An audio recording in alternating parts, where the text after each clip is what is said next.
tous. Quand les diplomates cessent d'écrire des télégrammes, eh bien, ils écrivent leur mémoire. Et quand ils ont écrit leur mémoire, souvent trop prudemment, on ne se refait pas, eh bien, ils éditent le tome 2 de leur mémoire. Souvenir d'un chef du protocole, c'est le même Daniel Joanneau qui a publié il y a quelques années le dictionnaire amoureux de la diplomatie. Bonjour. Merci d'être venu sur le plateau de Télé-Sud. C'est un supplément qui est plus personnel, c'est des histoires dans l'histoire, c'est vous dans l'intimité des princes. Vous avez donc été à la tête du protocole à l'Élysée pendant 4 ans et sous 2 présidents différents, François Mitterrand et Jacques Chirac. Alors c'est la scène vue depuis les coulisses, c'est l'artiste dans sa loge, c'est la vie des voyages officiels en éclaireur et puis en même temps dans le stress sous la pression considérable que ça représente. C'est un boulot à 100% et ça paraît passionnant. C'est un magnifique balcon sur l'histoire qu'être à la tête du protocole. Quelles sont les bonnes qualités ou les qualités d'un bon chef du protocole ? J'avais posé la question à l'un de mes plus grands prédécesseurs, l'ambassadeur Jacques Senard. Je m'attendais à ce qu'il me donne toute une série de recommandations. Il me dit « Je n'ai qu'une recommandation, ne courez jamais ». C'est-à-dire que si le chef du protocole a l'air nerveux, inquiet, tout le monde s'en aperçoit et tout le monde autour du président, dans la délégation, va chercher la petite chose qui cloche et qui va poser problème. Donc, il faut être d'abord en très bonne forme physique. Les décalages horaires, les voyages voilà, incessants, il faut compenser les pressions de toutes sortes. Il faut compenser par un bon sommeil et par le sport.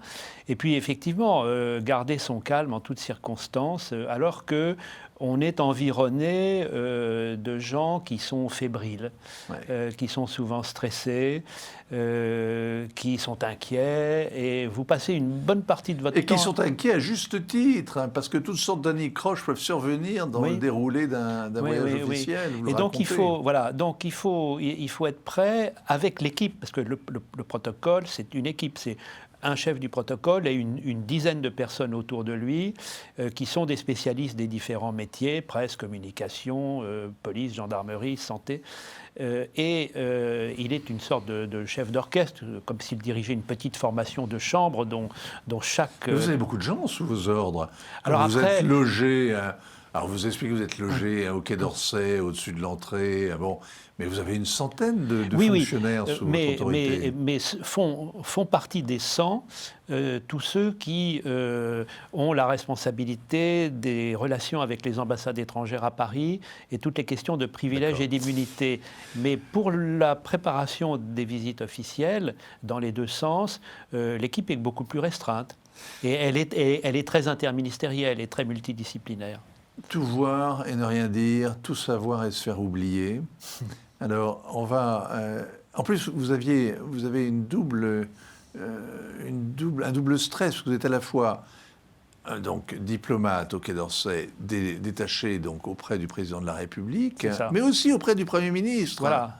Hein, vous occupez des visites qu'ils font l'un et l'autre à l'étranger et des visiteurs qu'ils reçoivent. Oui, et là, il se trouve que pendant la cohabitation Mitterrand-Balladur, le Premier ministre a changé la pratique, qui voulait que le numéro 2 du protocole était responsable de Matignon, et il a voulu que le chef du protocole lui-même s'occupe de ses voyages, les prépare, l'accompagne, etc. Donc ça a été une période, ces 2 années très, très intenses. Oui, le Premier ministre, parce qu'il allait se présenter au présidentiel, et dans son parcours de présidentiable, enfin de candidat, il était important d'aller voir les grands de ce monde.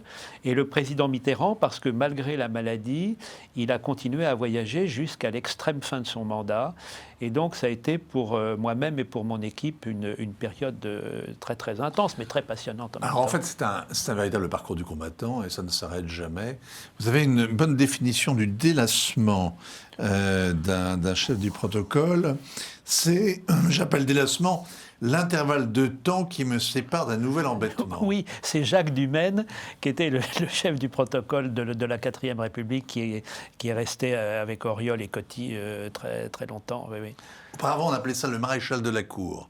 Alors, le Expert maréchal de en Tours- louvoiement. Oui, mais le maréchal de la Cour existe toujours dans les cours royales européennes. Toujours. Ouais. J'avais plusieurs collègues qui étaient maréchal de la Cour. Bon, alors, c'est quoi le protocole? C'est l'ensemble des usages, des règles que la tradition a forgées, qui remplissent qui remplissent finalement un rôle important, puisqu'on n'y a pas touché. C'est la façon de pouvoir s'entendre et se comprendre, même quand on ne partage pas grand-chose. Oui, c'est-à-dire que pour communiquer entre eux, les États ont besoin de règles, de pratiques qui permettent à leurs relations de se dérouler de manière harmonieuse. Ça a toujours Et existé. en fait, le protocole est aussi ancien que les États. C'est le plus vieux métier du monde. Ah ouais, c'est un très vieux métier qui remonte en tout cas à l'Empire byzantin.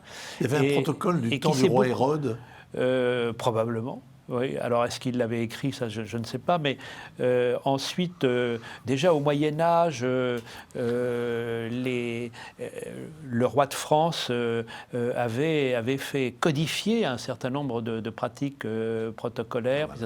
Voilà. On va égrener avec vous les souvenirs que vous relatez dans cet ouvrage publié chez Plomb. Vous avez été dans la familiarité des grands et finalement, on se rend compte qu'il y a beaucoup de simplicité au sommet de l'État.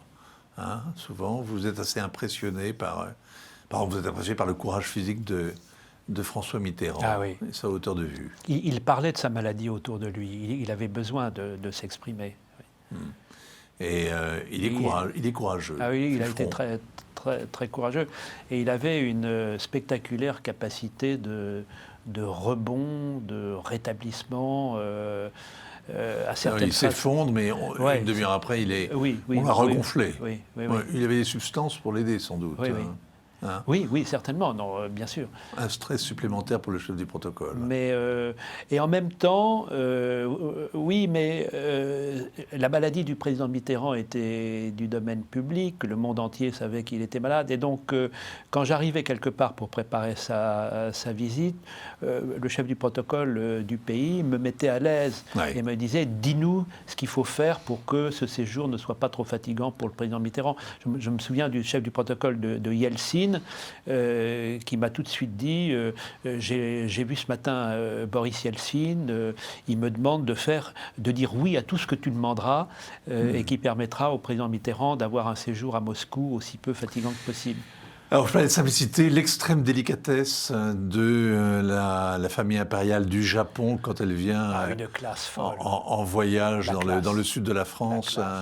La classe et l'impératrice du Japon visitant la cathédrale d'Albi, reprenant le guide local qui s'était trompé dans la description des vitraux et des statues parce qu'elle avait eu une éducation chrétienne à Tokyo. Et là, vous dites qu'elle parlait français mais qu'elle ne l'avait pas montré pour ne pas humilier ou ne pas être supérieure à son mari. Exactement.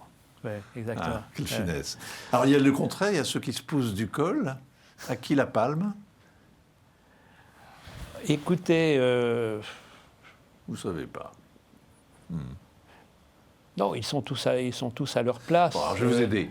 Le recteur de la Grande Mosquée de Paris qui téléphone au chef du protocole pour s'étonner de ne pas avoir été invité à l'intronisation de Jacques Chirac. Et donc, j'ai appelé le président et je lui ai dit, voilà, hier, pour votre installation officielle, on a oublié le recteur de la Grande Mosquée de Paris. Donc, il m'a dit, donc Chirac m'a répondu, le recteur a raison. Voilà, bon. Allez le voir. Il a eu raison. Et promettez-lui que nous ne recommencerons jamais. Voilà. Ceux qui se battent pour ne pas être dans l'avion assis à côté de tel ou tel, quand ils vont aux funérailles du président Houphouët-Boigny. Ça, c'était drôle. Alors, c'était incroyable parce que le président Houphouët-Boigny avait participé à la vie politique française pendant des décennies. Enfin, il avait même été ministre de la Santé en France. Oui. C'est-à-dire que quand il fallait... Et numéro 1 des ministres d'État. Numéro 1 des ministres d'État. Mais quand il fallait décider si on allait construire un CHU à Il est Amiens, le père de Pétora, tous les CHU en France. c'est le président Houphouët-Boigny qui prenait la décision. Et donc l'idée, au moment des funérailles à Yamoussoukro, l'idée du président Mitterrand a été d'inviter son prédécesseur, le président Giscard d'Estaing, et tous les premiers ministres français qui avaient connu Houphouët à un moment ou à un autre. Et donc, c'était extraordinaire, il y avait le Concorde du président Mitterrand, et puis l'Airbus du Premier ministre, Balladur. Avec Foccart. Donc, il y avait un Airbus plutôt gaulliste, et puis le Concorde présidentiel. Et donc, c'est là que Édith Cresson refuse d'être à côté. Là, on a eu un festival d'ego absolument extraordinaire. Les deux anciens ambassadeurs en Côte d'Ivoire, Jacques-Raphaël Lègue et Michel Dupuche, ne voulaient en aucun cas être assis l'un à côté de l'autre. Madame Cresson ne voulait pas être assise à côté de Monsieur Rocard. Ils se détestaient, etc. Et donc... Et alors, qui réussit à être placé à côté de Sophie Marceau ? Ah, c'est un jeune conseiller technique de l'Élysée. Ouais, il vous a payé très cher. Oui, oui. Et elle a été la star de ce déplacement du président en Corée. Enfin, l'autre star, c'était les manuscrits coréens. Mais, alors, les manuscrits coréens. Vous racontez une scène extraordinaire.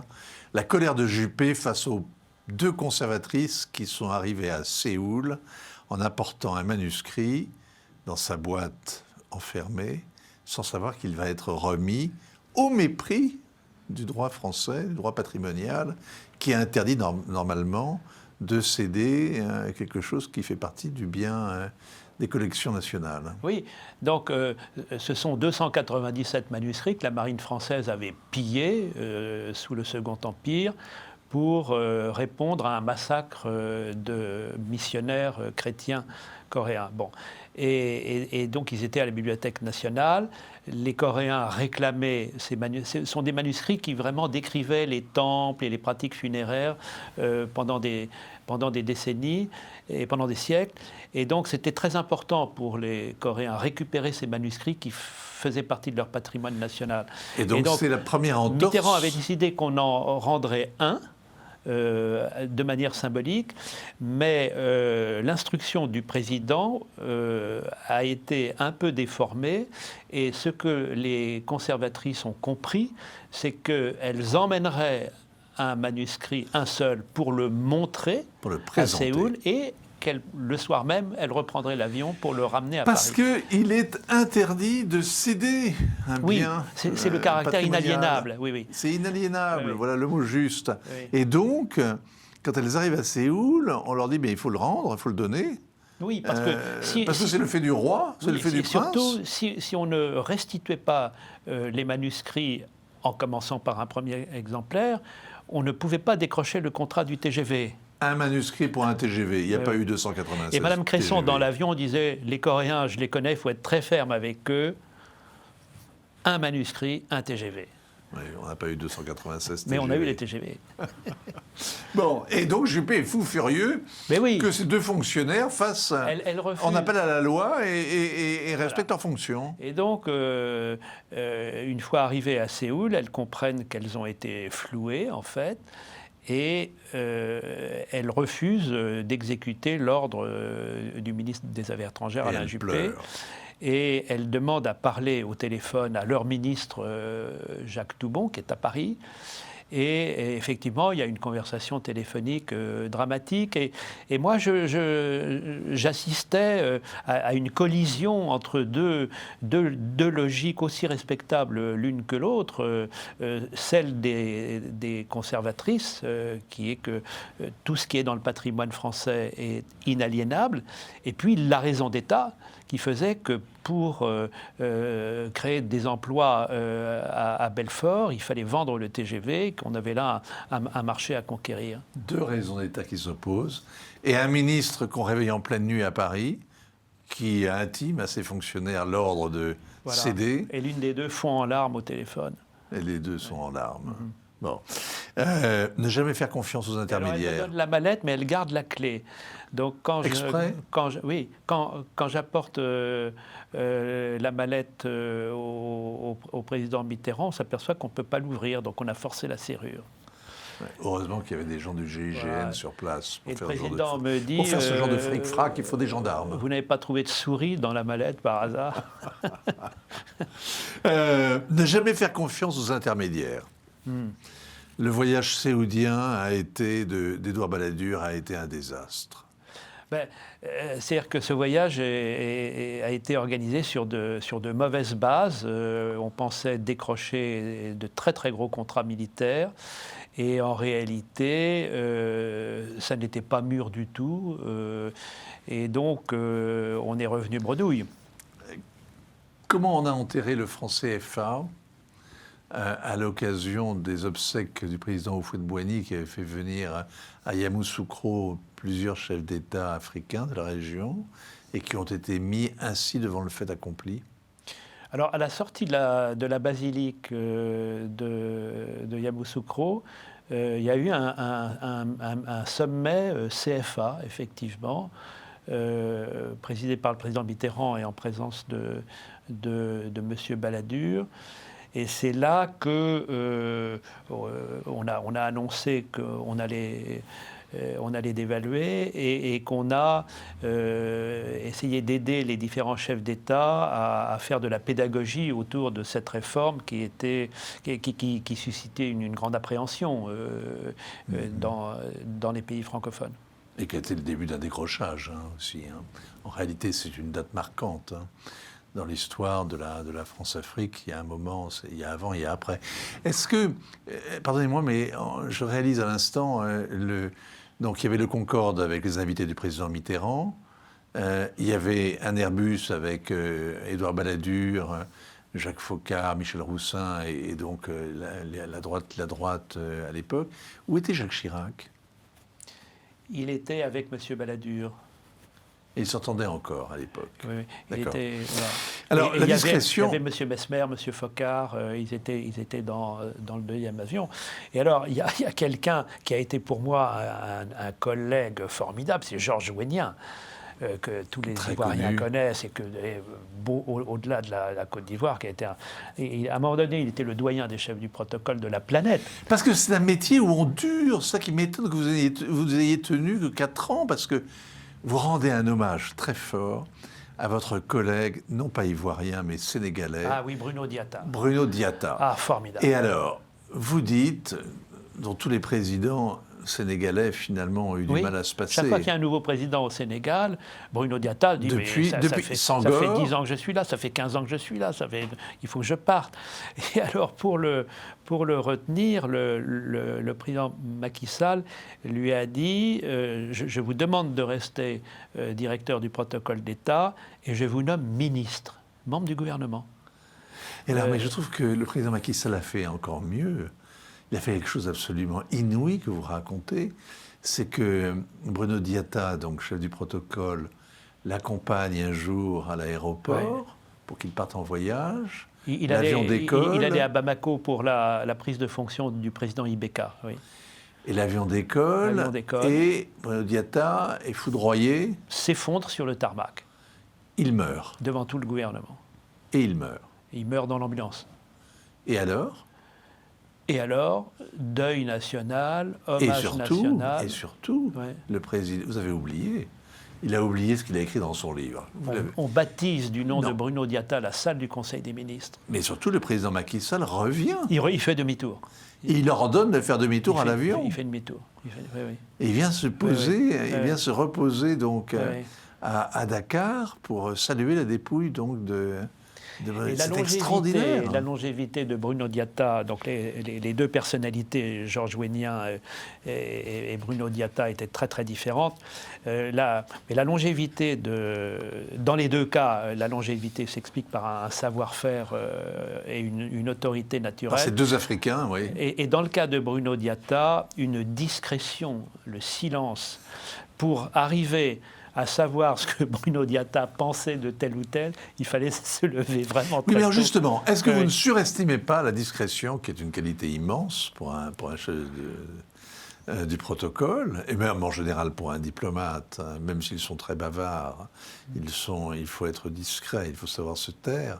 Est-ce que vous ne surestimez pas, en tant qu'écrivain et auteur de mémoire, justement la discrétion? Parce qu'il n'y a pas de sexe, il n'y a pas d'argent, il n'y a pas de violence dans cet ouvrage. Il est passionnant, et il n'y a pas de mais secret il est d'État. dépouillé de tout ça. Il n'y a pas de secret d'État non plus. Ça, Non. Si j'en ai eu très peu, et puis je les ai gardés pour moi, évidemment. Bon, quand même, il y a des moments très drôles. Par exemple, Hosni Moubarak, que vous accompagnez régulièrement depuis le pavillon d'honneur de l'aéroport de Paris jusqu'à son ambassade, passe toujours devant les Invalides et à chaque fois il dit « Mais qui est-ce qui repose là-dedans » Exactement. Ah, Napoléon, oh yes. Ah oui, il fait semblant d'avoir oublié que Napoléon, qui a envahi, comme chacun le sait, l'Égypte, Oui. est un grand homme et qu'il est mort et qu'il est là. Et après, il recommençait à somnoler. Oui. Voilà.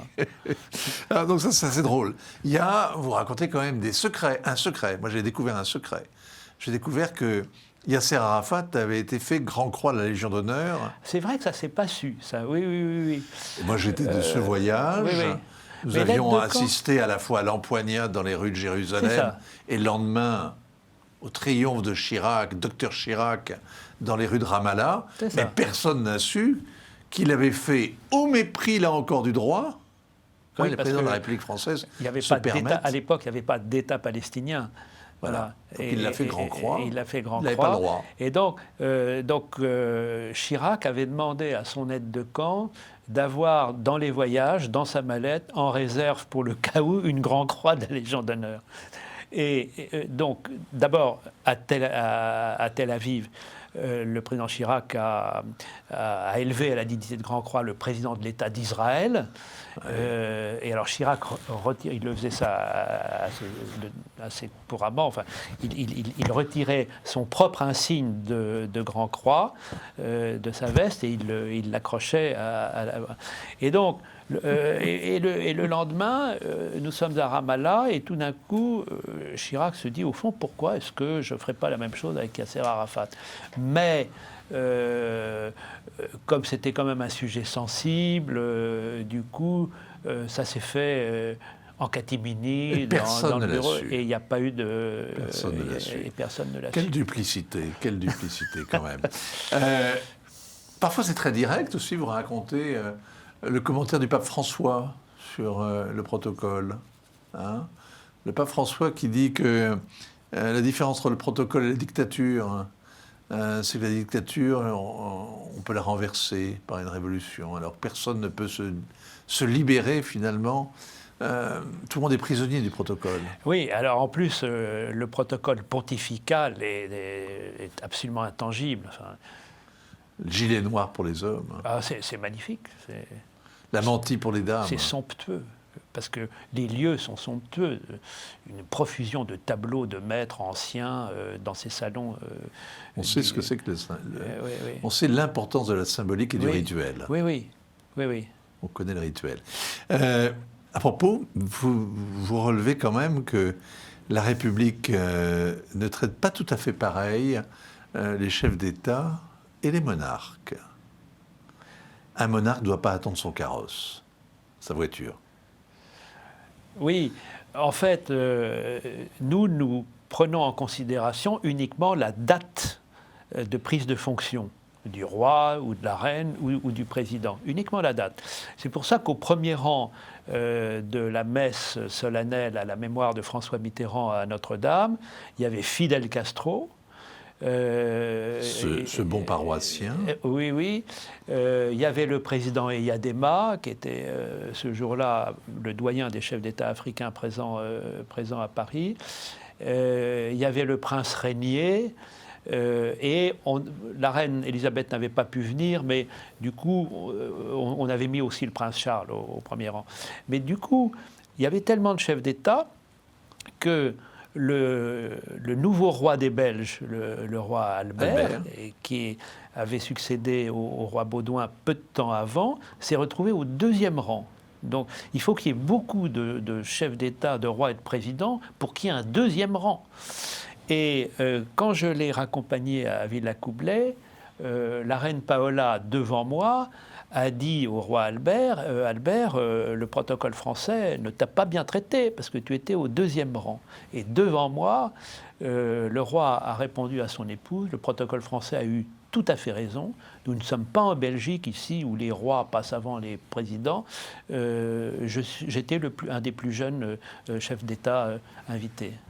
Il y a une citation de Romain Gary que m'a donné un de vos collègues qui était invité ici pour présenter un ouvrage il y a peu de temps. Sur la citation de Romain Gary, la suivante: gouverner est un métier d'intendant. Et il est normal qu'un peuple choisisse ses domestiques. C'est après tout cela la démocratie. Ah oui. Est-ce que vous partagez ce regard sur les choses, à savoir que les hommes d'État que vous avez côtoyés se considéraient comme des domestiques au service du peuple ? Ils sont tous très très engagés dans leur fonction. Ils sont habités par leur fonction du matin au soir. Ils l'exercent sous le regard permanent des caméras. Mais vous parlez de Romain Gary, il a été un très bon diplomate. Il est connu comme écrivain, mais il a été un très bon consul général à Los Angeles. Et il a énormément communiqué, il était sur le terrain faisant des conférences, donnant des interviews. Il y a une très bonne biographie de Romain Gary par Kevin Spear qui est sortie il y a quelques mois. Comme quoi la diplomatie mène à tout. Et le fait d'avoir fait l'ENA, dans votre cas, et d'avoir été un ambassadeur dans des pays compliqués comme le Mozambique, comme le Pakistan, le Canada c'était plus facile, comme le Liban évidemment, vous a préparé à ce travail très étonnant qui est de faire côtoyer, vivre à un même moment à plusieurs grands dirigeants de la planète en respectant ce qu'ils représentent, c'est-à-dire leur pays, leur nation. Mémoire d'un chef du protocole, publié chez Plomb, l'éditeur du Général de Gaulle, chez Plomb, de Daniel Joinot. Merci à vous. Merci. Rendez-vous la semaine prochaine, même lieu, même heure. Merci beaucoup. Merci.